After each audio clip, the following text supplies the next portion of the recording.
अगर आप human psychology समझ गए तो सेल में आप मास्टर हो सकते हैं। सिखाना चाहता हूं आज आपको मैं ह्यूमन साइकोलॉजी। लिखना बंद करो, लिखना बंद करो और दाहिने हाथ की कोई भी 3 उंगलियां उठाओ, फटाफट फटाफट। हां ठीक है, अब तुरंत अपने दिमाग में एक फर्नीचर याद करो आंख बंद करके, तुरंत, बदलना नहीं है, कुछ भी याद करो फर्नीचर अपने दिमाग में आंख बंद करके। तुरंत कोई भी एक फूल याद करो, तुरंत कोई भी एक कलर याद करो, तुरंत 1 से लेकर 10 तक कोई भी नंबर याद करो। बस अब मैं आपको बताता हूं, 90% लोगों ने अपने दाहिने हाथ की यही 3 उंगलियां उठाई होंगी।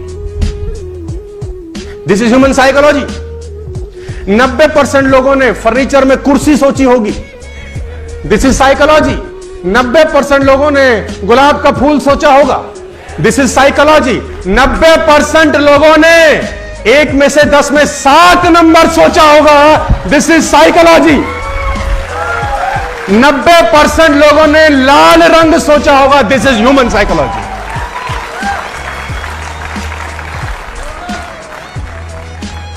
लोग एक जैसे ही होते हैं साथियों, आपको डील करना आना चाहिए बस।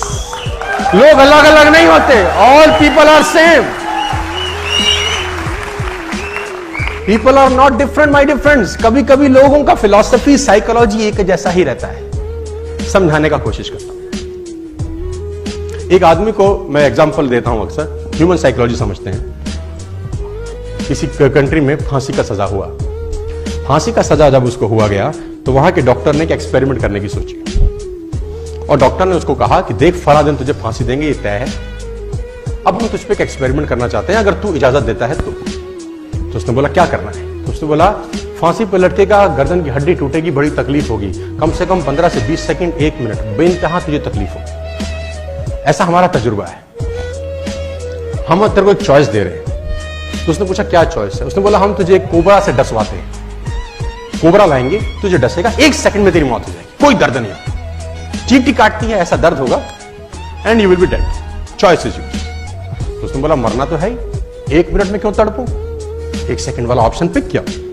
उसको कुर्सी में बिठाया गया, चेयर पे, और दूर करीब करीब 30 फुट दूर पे एक व्यक्ति अपने हाथ में एक कोबरा पकड़ के ला रहा है। और वो देखा उसने कि कोबरा लाया जा रहा है और कोबरा लाए लाए लाए लाए 2 फुट दूर पे रोक दिया गया। अब उससे पूछा गया आर यू रेडी? रेडी। उसके सर के ऊपर वो काले रंग का सर ढक दिया काले रंग के कपड़े से, और यहां पे आदमी कोबरा लेके तैयार। अब उसके मस्तिष्क में चल रहा है कोबरा काटने वाला है। इतने में वो आदमी हट जाता है जिसके हाथ में कोबरा होता है। एक दूसरा आदमी की एंट्री होती है जिसके हाथ में नीडल होती है, नीडल, सुई, और उस व्यक्ति के हाथ में सुई चुभाई जाती है and you will be shocked कि उस आदमी की उसी वक्त मौत हो जाती है। This is human psychology. क्योंकि दिमाग अंदर से सोचता है कि सांप ने काटा है। और आप और हैरान हो जाएंगे जो मैं अगली लाइन बोलने वाला हूं। जब उस व्यक्ति का पोस्टमार्टम किया जाता है तो उसके शरीर से पॉइजन मिलता है।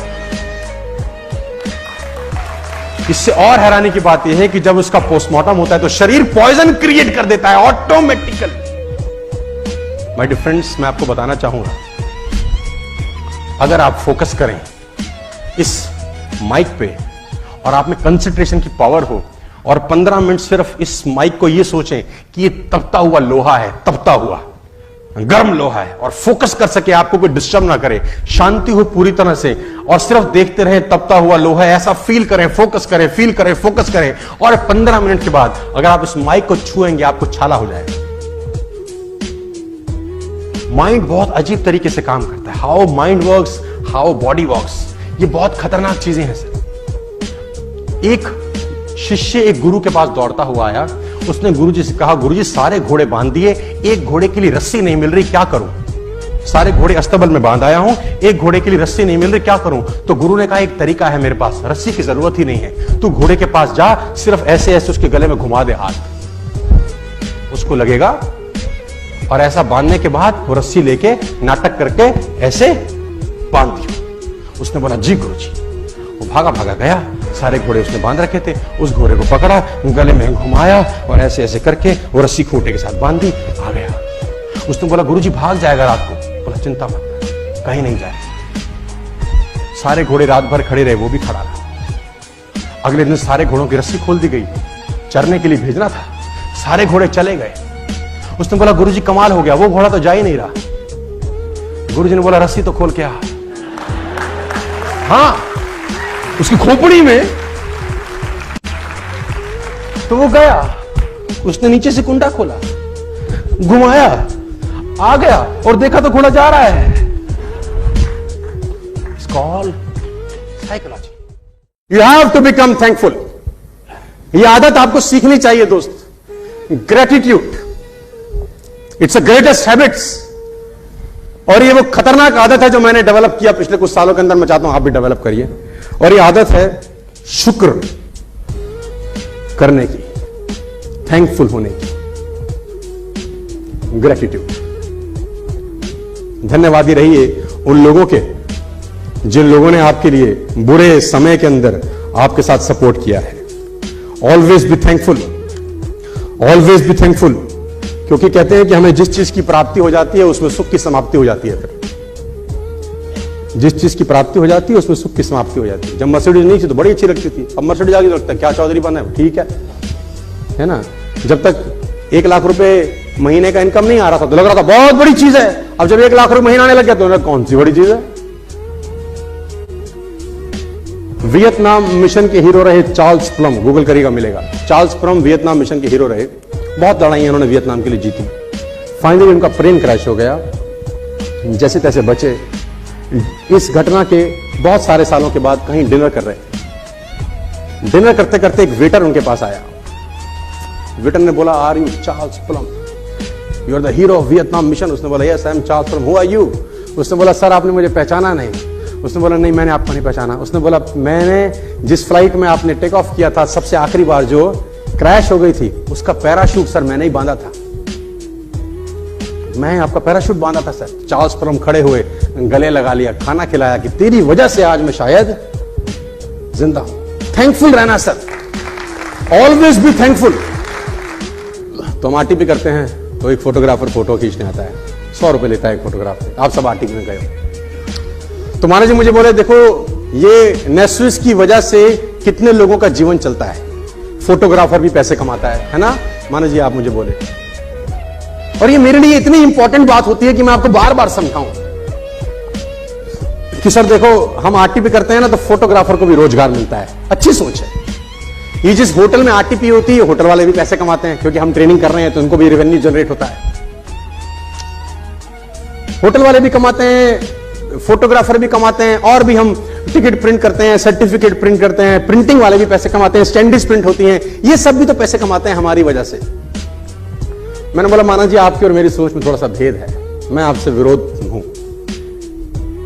मैं ऐसा नहीं सोचता, मैं ऐसा सोचता हूं कि फोटोग्राफर की वजह से हम आरटीपी करते हैं। फोटोग्राफर की वजह से हम आरटीपी करते हैं, होटल वालों की वजह से हमको पैसे आते हैं, जिन्होंने प्रिंटिंग का काम करना होता है इसकी वजह से हमको पैसे आते हैं। क्योंकि भगवान ने हो सकता है फोटोग्राफर को 15,000 देने हो, उसके लिए हमारी आरटीपी करवा रहा हो। मैं इसको इस तरीके से सोचता हूं हमेशा। ऑलवेज शो ग्रेटिट्यूड, थैंकफुल होइए सर। थैंकलेस लोग इस जिंदगी में आगे नहीं बढ़ते, मैं आपको बार बार बता रहा हूं। देखो मैं एक आदमी से मिला कुछ दिन पहले, मेरे घर के पास एशियन हॉस्पिटल है, मेरा एक दोस्त है। मुझे मालूम चला कि थोड़ा सा तबीयत उसकी ठीक नहीं है, तो I went to meet him. तो मैंने बोला तकलीफ क्या है, तो उसने बोला ये मेरा जो अंगूठा है ये काम नहीं कर रहा, मतलब मैं ये डेड हो चुका है एक तरीके से, चलाता हूं तो चलता नहीं। तो मैंने कहा व्हाट्स नेक्स्ट, समझ में आ गया प्रॉब्लम, सोल्यूशन बता। तो उसने बोला सोल्यूशन इसका ऑपरेशन है, यहां से कुछ होता है तो एक थोड़ा सा प्रोसेस है। मैंने कहा पैसा कितना लगेगा, बोला 2 लाख रुपए।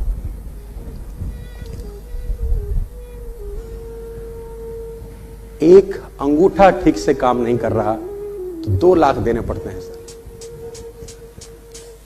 ऊपर से नीचे भगवान ने दिया है पता नहीं क्या क्या। थैंकफुल नहीं होते सर हम लोग।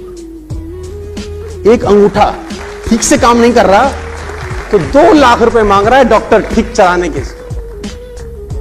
क्या सुबह उठ के बोला थैंक यू यार, क्या जबरदस्त जीवन दिया, रोते ही मिलेंगे, कुछ ना किया हमारे साथ, जिंदगी झंड कर दी।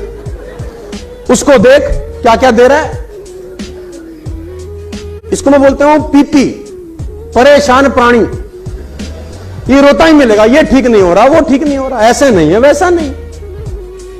दोस्तों, कितनी भी जनसंख्या बढ़ जाए, उसकी ऑक्सीजन की सप्लाई में कोई कमी है? मस्त सप्लाई है। और जब फट जाती है और ऑक्सीजन सिलेंडर लगता है, देखो कितने रुपए का आता है, और वो रोज दे रहा है गैलन ऑफ ऑक्सीजन कि जा बेटा मौज ले। Be thankful, be thankful. और जब भी, मैं बार बार बोलता हूं अपने लीडर्स को, और मैं अपने लीडर्स को बार बार ये समझाता हूं कि सर, जब भी आपके साथ कुछ अप्रत्याशित हो तो पीठ मत ठोकना अपनी। बस ये आपकी वजह से नहीं है, किसी और की वजह से हो रहा है। ऐसा दिमाग में रखोगे, जिंदगी में कभी पीछे नहीं जाओगे। जब भी आपके साथ कुछ अप्रत्याशित हो तो ऐसा मत सोचना कि आपकी वजह से हो रहा है। मैं बार बार सुनाता हूं, इस बार फिर। क्यों? क्योंकि ये बातें बार बार जब होती जाती है ना, तो फिर मन में बैठ जाती है। ये अप्रत्याशित है।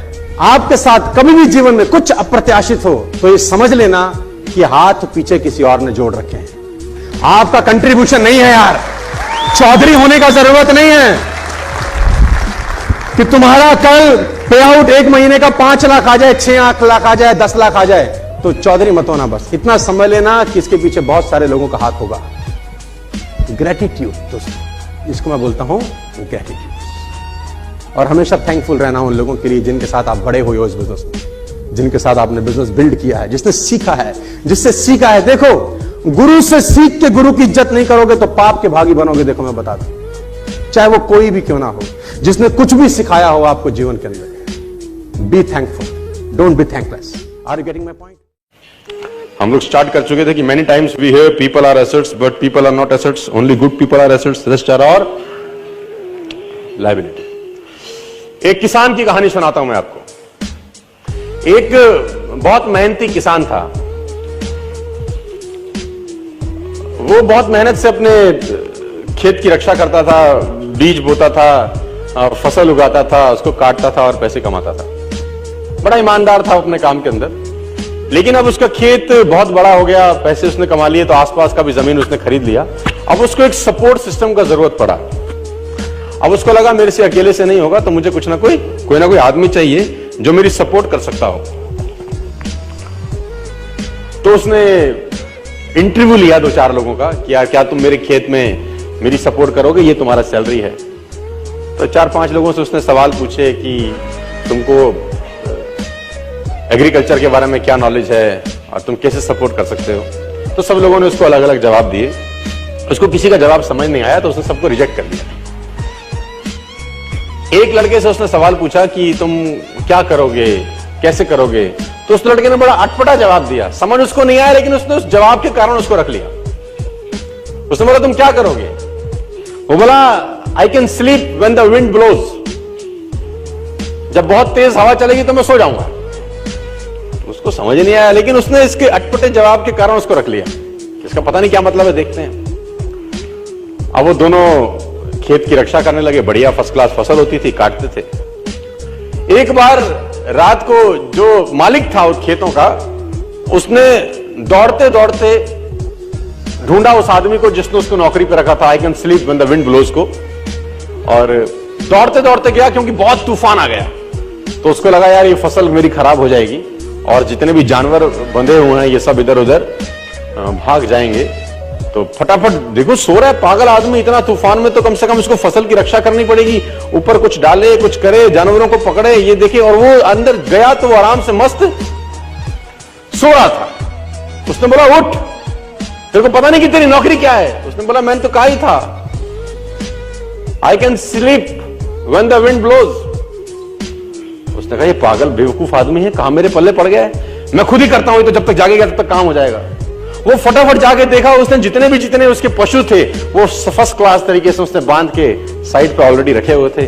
जितनी फसल थी उसकी बढ़िया तरीके से उसने चौकीदारी कर रखी थी कि कोई तकलीफ नहीं है। उसने बोला जाके सो जाओ, मैंने काम ऑलरेडी पहले से कर रखा है। I can sleep when the wind blows को समझ में आया। इसका मतलब बड़ा सिंपल ये था कि जब परेशानी आएगी तब काम करने की जरूरत नहीं है, काम हमेशा उससे पहले करके रख लेना चाहिए। तो ये जो अकाउंटेबिलिटी है ना यार, अकाउंटेबिलिटी बड़ी सिंपल है कि लोग काम तब चालू करते हैं जब तूफान आ जाता है ना। वो कहते हैं टेक अम्ब्रेला बिफोर रेन। आदमी को छाता हमेशा बारिश आने से पहले ले लेना चाहिए। मुझे आज भी याद है कि मैंने नया नया मर्सिडीज लिया 2012 के अंदर। मेरी गाड़ी का टायर पंचर हो गया, तो जैसे ही मैंने पंचर लगाने के लिए मर्सिडीज का पीछे टूल किट खोला तो मैंने देखा वहां पर व्हाइट ग्लव्स पड़े थे 2। मैंने बहुत सारी गाड़ियां चलाई, लेकिन मैंने पहली बार किसी गाड़ी में व्हाइट ग्लव्स देखे। यानी मर्सिडीज को ध्यान था कि अगर इसकी गाड़ी पंचर हो गई और इसने पंचर लगाने की कोशिश की तो इसके हाथ गंदे ना हो। ग्लव्स 50 रुपए के आते हैं, कोई भी गाड़ी रख सकती है, लेकिन रखती नहीं है। यही फर्क है मर्सिडीज में और बाकी सारी कंपनी में। 50 रुपए के ग्लव्स आते हैं, किसी गाड़ी में नहीं आते। मर्सिडीज में आते हैं, मुझे पता नहीं बाकी और किसी ब्रांडेड कार में आते हैं कि नहीं आते, है ना। It already hardly cost 30 rupees 40 rupees for a pair of gloves. लेकिन देखिए वो कहां तक सोच रहा है आदमी, है ना। इसको बोलते हैं अकाउंटेबिलिटी।